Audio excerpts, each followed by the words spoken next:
Hello friends, स्वागत है आप सभी का इस नई वीडियो में जिसमें हम डिस्कस करेंगे KVPY previous year questions chemistry section 2 के। तो लास्ट वीडियो में जैसा आपने देखा होगा हमने सेक्शन 1 के क्वेश्चंस को डिस्कस किया था।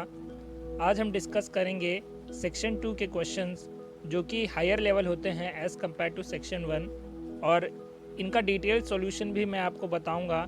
साथ ही में ये किस टॉपिक से लिए गए हैं ये भी मैं आपको बताऊंगा।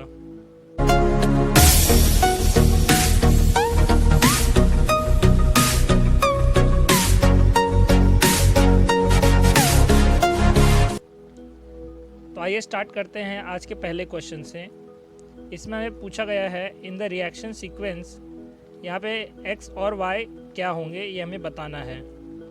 तो रिएक्टेंट साइड पर हमें एनिलीन दिया गया है और एरो के ऊपर हमें acetic anhydride in presence of pyridine दिया गया है। तो आपको पता है ये रिएक्शन होता है एसिटाइलेशन ऑफ एनिलीन, यानी जो भी एनिलीन का जो एक हाइड्रोजन होता है यहाँ पे NH2 होता है तो एक NH रह जाएगा और यहाँ पे C डबल बॉन्ड O और CH3 एसिटाइल ग्रुप, यानी ये C double bond O CH3 group add हो जाएगा। तो इसे हम एसिटाइलेशन रिएक्शन कहते हैं। इस रिएजेंट के मदद से कैरी आउट किया जाता है। नेक्स्ट स्टेप में अगर आप देखेंगे तो सेकेंड स्टेप में लिखा है ब्रोमीन इन CH3COOH, यानी एसिटिक एसिड के मीडियम में हमें ब्रोमीन से इसका रिएक्शन करना है जो फर्स्ट स्टेप में हमें प्रोडक्ट मिला था। तो फर्स्ट स्टेप से जो हमें प्रोडक्ट मिला था वो था एसिटेनालाइड, जो कि लेस एक्टिवेटिंग होता है एज़ कम्पेयर टू एनिलीन। तो यहाँ पे जो ऑर्थो और पैरा पोजिशन था वो दोनों भी सब्स्टिट्यूट ना होकर जो मेजर प्रोडक्ट है वो पैरा पोजीशन पे होता है। तो यहाँ पे जो एक्स प्रोडक्ट बनेगा वो होगा पैरा ब्रोमो एसिटेनालाइड। नेक्स्ट स्टेप में अगर हम देखेंगे तो एक्स को ट्रीट किया गया है एक्वस कॉन्सेंट्रेटेड NaOH से। तो यहाँ पे एक्वस कॉन्सेंट्रेटेड NaOH यानी एक अल्कली है, तो ये क्या करेगा, जो एसिटेनालाइड बना था उसको हाइड्रोलाइज कर देगा और यहाँ पे अगेन एनिलीन का फॉर्मेशन होगा। तो इससे हमारा प्रोडक्ट एक्स और वाई हो जाएंगे ऑप्शन ए के अनुसार। तो हमारा करेक्ट आंसर है ऑप्शन ए। नेक्स्ट क्वेश्चन में हमसे पूछा गया the density of acetic acid vapours at 300 kelvin and 1 atmospheric pressure is 5 milligram per cm3।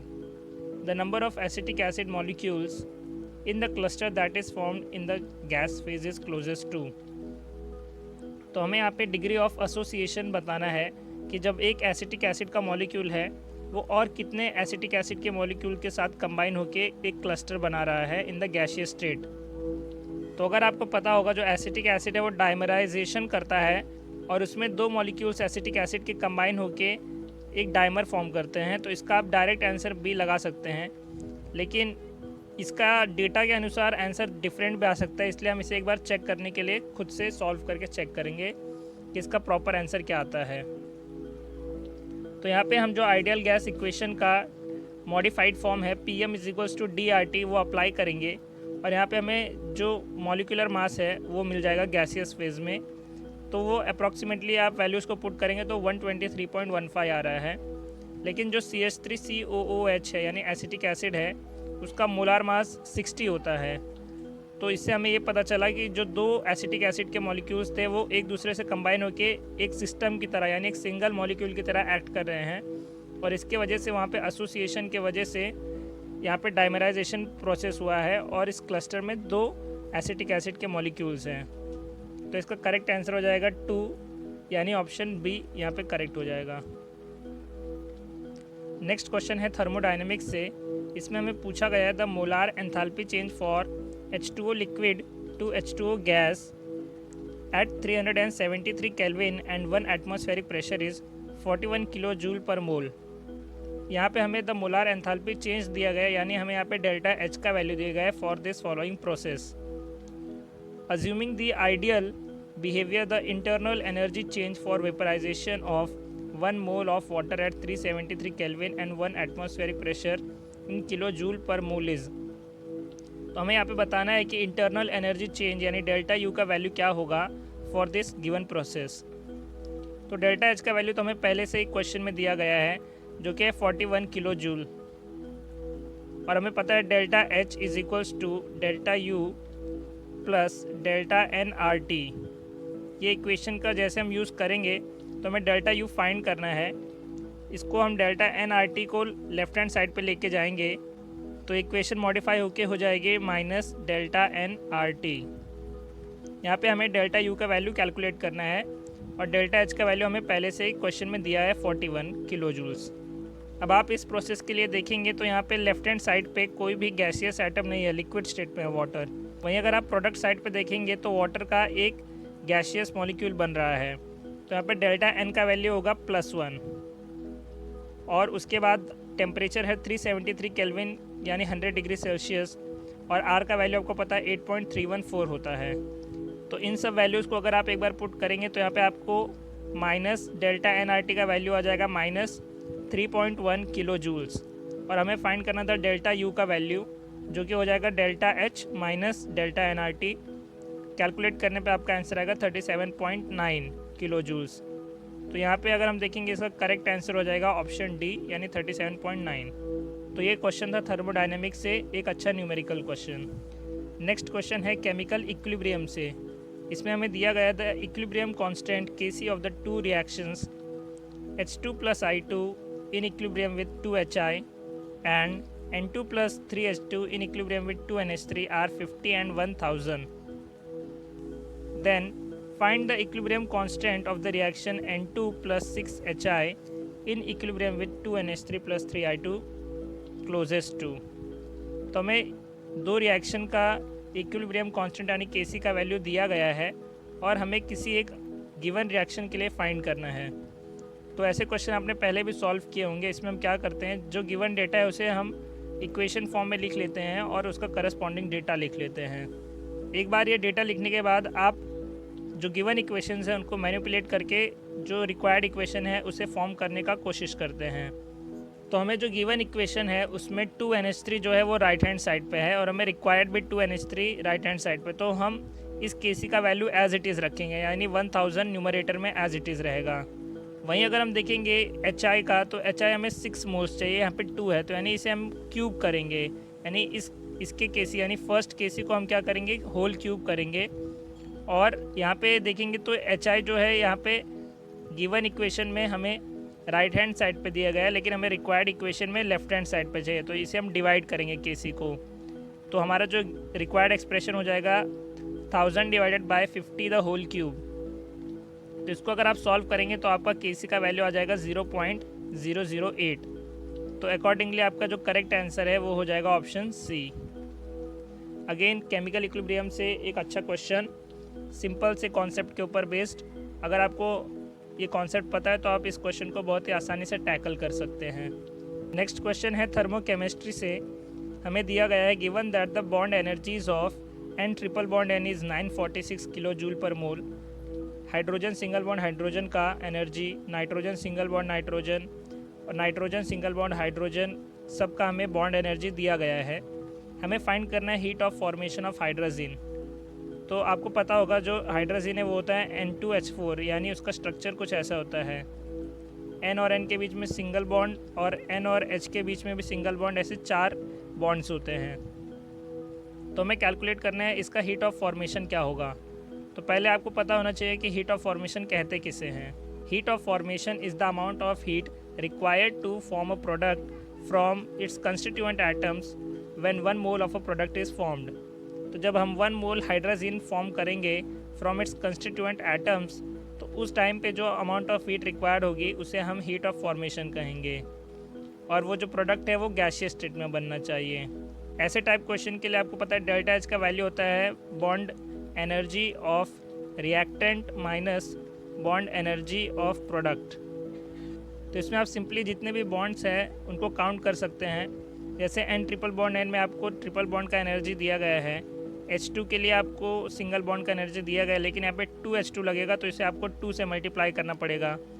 फिर N2H4 में जैसे मैंने आपको बताया था एक N सिंगल बॉन्ड N है और 4 NH बॉन्ड है तो आपको NH बॉन्ड का 4 टाइम्स मल्टीप्लाई करना पड़ेगा। इसको आप सॉल्व करेंगे तो आपका आंसर आ जाएगा 101 किलो जूल पर मोल। तो अकॉर्डिंगली आपका करेक्ट आंसर हो जाएगा ऑप्शन बी। नेक्स्ट क्वेश्चन है सॉलिड स्टेट से। इसमें हमें पूछा गया था radius of K+ is 133 picometre and that of chlorine is 181 picometre. The volume of the unit cell of KCl expressed in 10⁻22 centimetre cube is.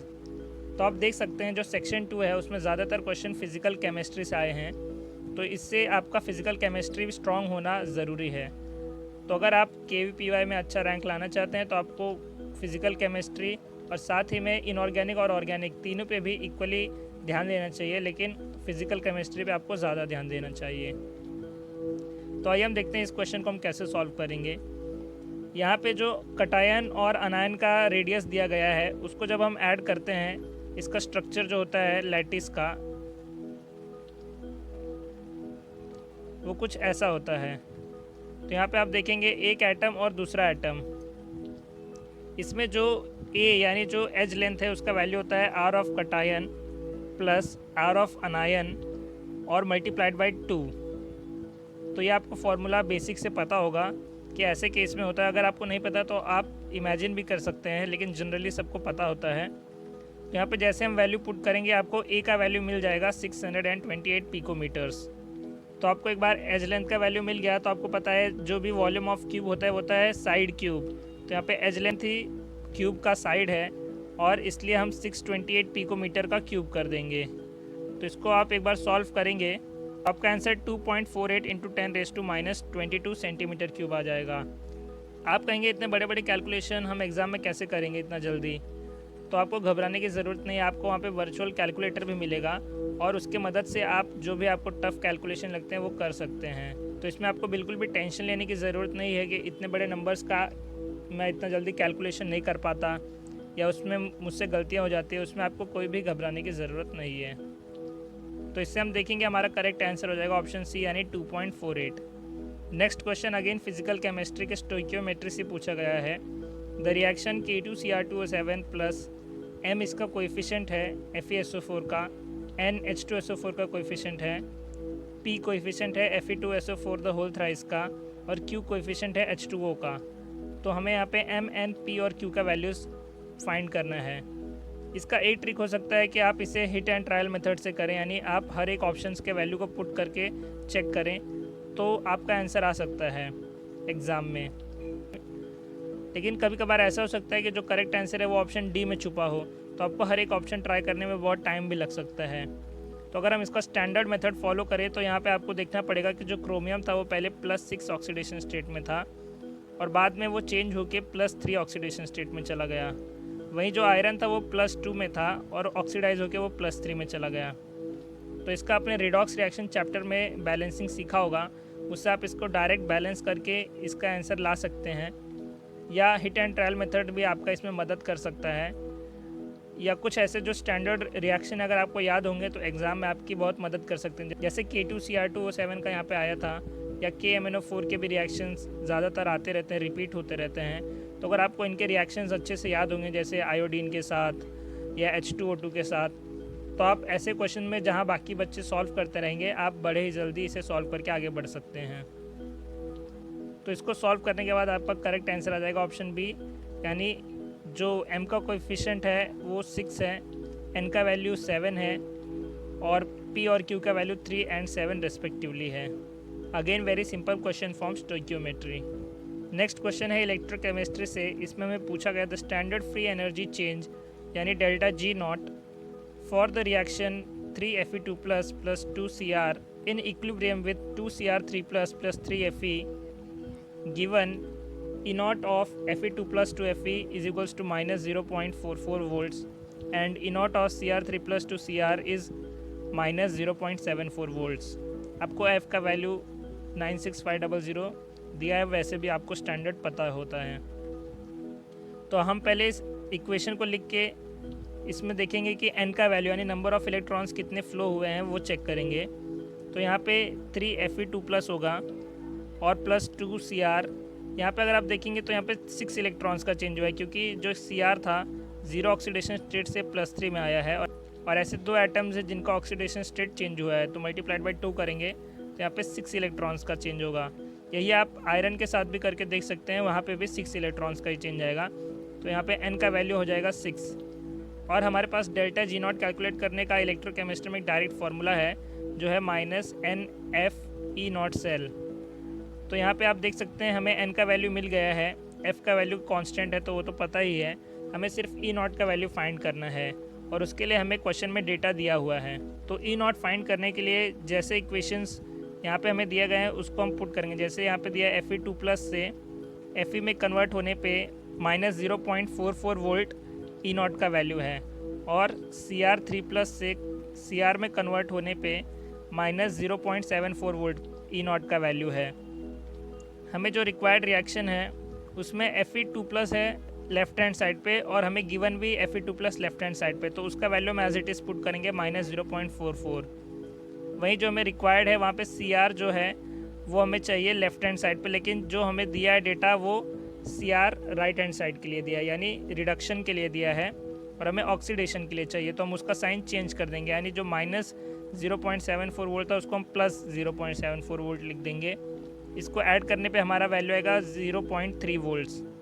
तो हमें ई नॉट का वैल्यू भी मिल गया। तो एक बार हमें ई नॉट का वैल्यू मिल गया तो इसके आगे वाला स्टेप बहुत इजी है। आपको सिर्फ कैलकुलेटर में ये वैल्यूज़ पुट करना है और मल्टीप्लाई करना है, डायरेक्ट आपका आंसर आ जाएगा 1,73,700, जो कि आपको कैलकुलेटर वहाँ पे प्रोवाइडेड होगा। तो आपको 10 सेकेंड से ज़्यादा भी नहीं लगेगा ये मल्टीप्लाई करने में। तो आपका करेक्ट आंसर हो जाएगा ऑप्शन सी।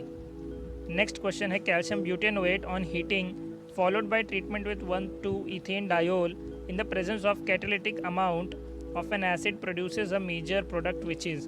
तो जैसे आपने कैल्शियम ब्यूटेनोएट का हीटिंग रीड किया, आपके दिमाग में तुरंत क्लिक होना चाहिए कि ये रिएक्शन है फॉर्मेशन ऑफ कीटोन के लिए। तो जब भी हम प्रिपरेशन करते हैं कीटोन का, वहाँ पे हम calcium salt of carboxylic acid को हीट करते हैं और उससे कैल्शियम कार्बोनेट जो है वो रिमूव होता है और बाकी बचा हुआ जो फ्रैगमेंट होता है उसका कीटोन बन जाता है। और नेक्स्ट स्टेप में आपको दिया गया है 1,2-ethane diol in the presence of catalytic amount of acid. तो ये भी आपको पता है जो एसिटाल फॉर्मेशन या कीटाल फॉर्मेशन होता है उसके टाइम पे हम ये सेम रिएक्शन यूज़ करते हैं। जैसे 1,2-ethane डायोल यानी इथिलीन ग्लाइकॉल को जब हम कैटालिटिक अमाउंट में मिनरल एसिड यानी HCl जैसे ड्राई HCl गैस पास करके ये रिएक्शन कराएंगे, यहाँ पे कीटाल का फॉर्मेशन होगा। तो आप ऑप्शंस में भी ऑब्जर्व कर सकते हैं, यहाँ पे सिर्फ एक जगह है जो ये कीटाल फॉर्मेशन हो रहा है, तो इसका करेक्ट आंसर हो जाएगा ऑप्शन ए। आपको पूरा प्रोडक्ट बनाने की भी ज़रूरत नहीं है, लेकिन आपको पूरा अगर स्टैंडर्ड मेथड से सॉल्व करना है तो मैंने आपको जैसे बताया कि कार्बोक्सिलिक एसिड का जो सॉल्ट होता है उसको हीट करने पे कैल्शियम कार्बोनेट रिमूव हो जाता है और बाकी एक कीटोन फॉर्म होता है। आपने जैसे कीटोन फॉर्म किया तो इथिलीन ग्लाइकॉल के साथ रिएक्शन करने पे यहाँ पे कीटाल फॉर्मेशन होगा, जो कि हमें ऑप्शन ए में दिया गया है। तो इसका करेक्ट आंसर होगा ऑप्शन ए। आज का लास्ट क्वेश्चन है HCF6 on complete hydrolysis yields X, the molecular formula of X and its geometry respectively are. तो जैसे आपने पढ़ा HCF6 का कंप्लीट हाइड्रोलिसिस, आपके दिमाग में एक प्रोडक्ट आना चाहिए XCO3। तो जेनॉन ट्राईऑक्साइड का आपको स्ट्रक्चर पता हो, XC double bond O double bond O double bond O और एक लोन पेयर। तो अगर हमें यहाँ पे इसका ज्योमेट्री पूछा है तो वो एक टेट्राहेड्रल का शेप लेगा, लेकिन अगर हमें इसका यहाँ पे शेप पूछा है तो वो पिरामिडल शेप होगा। तो आइए देखते हैं हमें ऑप्शंस में क्या दिया गया है। फर्स्ट ऑप्शन है XCO2, तो XCO2 तो फॉर्म नहीं होता, यहाँ पे XCO3 फॉर्म होता है। नेक्स्ट है XCO3, तो ये बात सही है, लेकिन ट्राइगोनल प्लेनार, क्या ये ट्राइगोनल प्लेनार होता है? नहीं, वो तो sp2 हाइब्रिडाइजेशन होने पे होता है, लेकिन यहाँ पे sp3 हाइब्रिडाइजेशन है, तो इसलिए ट्राइगोनल प्लेनार नहीं है। डी में दिया है XCO4, तो ये बात भी गलत है, XCO4 का फॉर्मेशन नहीं होता। यहाँ पे जो मेजर प्रोडक्ट होता है वो होता है XCO3, और यहाँ पे पिरामिडल हमें ज्योमेट्री में दिया गया है, लेकिन और कोई ऑप्शन नहीं है। वैसे पिरामिडल जो है वो शेप होता है और टेट्राहेड्रल होती है ज्योमेट्री, लेकिन हमें और कोई बेटर ऑप्शन नहीं मिला, तो इसलिए हम ऑप्शन सी को करेक्ट मार्क करके आ सकते हैं। तो फ्रेंड्स, ये थे आज के सेक्शन 2 केमिस्ट्री के KVPY प्रीवियस ईयर क्वेश्चंस। ज़रूर बताइए आपको कैसा लगा मेरा एफर्ट। अगर अच्छा लगा हो तो वीडियो को लाइक करना ना भूलें, अपने फ्रेंड्स के साथ इसे ज़रूर शेयर करें और कमेंट करें आपको कौन सा क्वेश्चन सबसे अच्छा लगा। मिलता हूँ मैं आपसे अगले वीडियो में।